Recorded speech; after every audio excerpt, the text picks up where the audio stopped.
Le Grand Matin Sud Radio, 7h-10h, Patrick Roger. C'est à la une, ça fait beaucoup causer évidemment ce matin et depuis hier. Un baron de la drogue, un détenu considéré comme dangereux à Vendin-le-Vieil a obtenu une permission de sortie aujourd'hui pour rechercher du travail alors qu'il ne doit sortir que dans quelques années, puisqu'il espère une libération conditionnelle avant 2029. Nous sommes avec un surveillant de prison à Vendin-le-Vieil, justement, porte-parole de l'UFAP UNSA Justice. Bonjour à vous. Bonjour. Bon, on dit que beaucoup des surveillants de prison sont en colère après avoir appris cette décision donc de ce week-end. Quelle est votre réaction justement ? Oui, c'est une décision incompréhensible qui décrédibilise totalement le régime des quartiers de lutte contre la criminalité organisée. Oui. On affiche publiquement qu'on incarcère les 100 plus grands narcotrafiquants à Vendin-le-Vieil. C'est un peu contradictoire d'appliquer de telles décisions au sein de cet établissement. Ouais.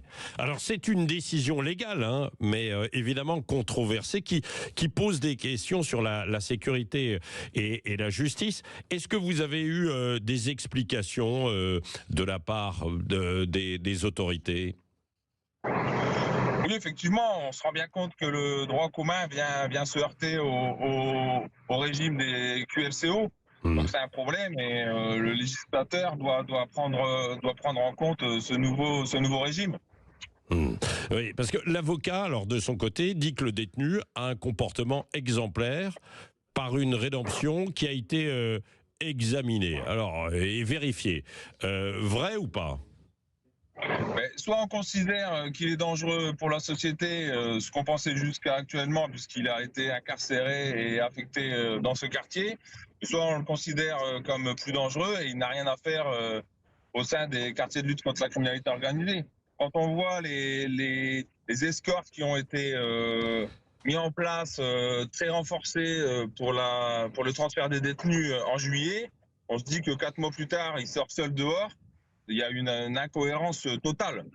Oui, c'est ça. Alors, je rappelle que la décision, le directeur de la prison, lui, avait donné un avis défavorable. Le parquet de Béthune et le parquet général de la cour d'appel de Douai étaient également contre ça.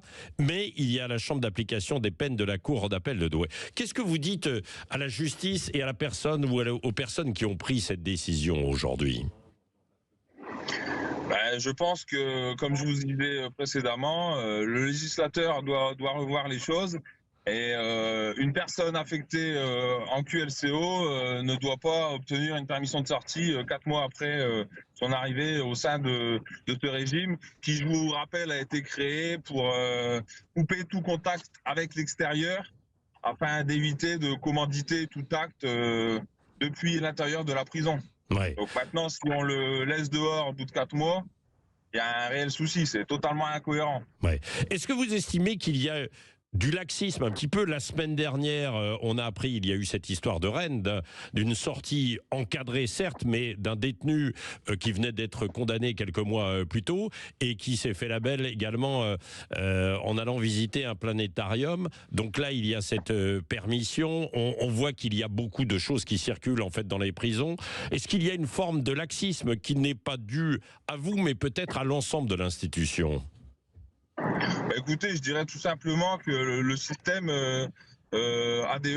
présente des failles, on s'en rend bien compte avec cet événement et c'est totalement absurde. Oui. Vos collègues et vous, surveillants de prison, quand vous voyez ça, ce genre de choses, ça suscite quoi chez vous? De l'incompréhension totale, de la colère, ou finalement, vous êtes résigné en quelque sorte? Écoutez, oui, on est en colère, forcément. Le régime a été créé sur l'idée d'un régime ultra renforcé avec beaucoup de sécurité pour couper tout contact avec l'extérieur. Et on comprend pas pourquoi, là, aujourd'hui, il sort seul. Ouais.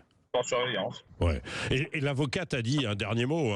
Elle a dit que les syndicats pénitentiaires s'occupent des conditions de travail et puis au lieu de commenter des décisions de justice.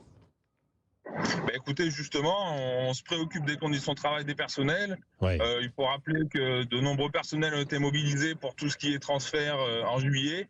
Ouais. Et on se demande pourquoi tant de personnel mobilisé si finalement ce détenu peut sortir seul 4 mois plus tard. Ouais. Bon, et il va sortir aujourd'hui, malgré les protestations, et il va pouvoir aller à son rendez-vous quand même. Oui, tout à fait. De toute façon, c'est une décision de justice, donc Ouais. elle se doit d'être appliquée. Ouais. Merci d'avoir été avec nous. Évidemment, on ne donnera pas votre nom, votre prénom, parce que vous êtes, c'est évidemment extrêmement dangereux, surveillant la prison de Vendin-le-Viel et l'un des porte-parole UFAP, UNSA Justice. Merci d'avoir répondu à nos questions en direct sur Sud Radio.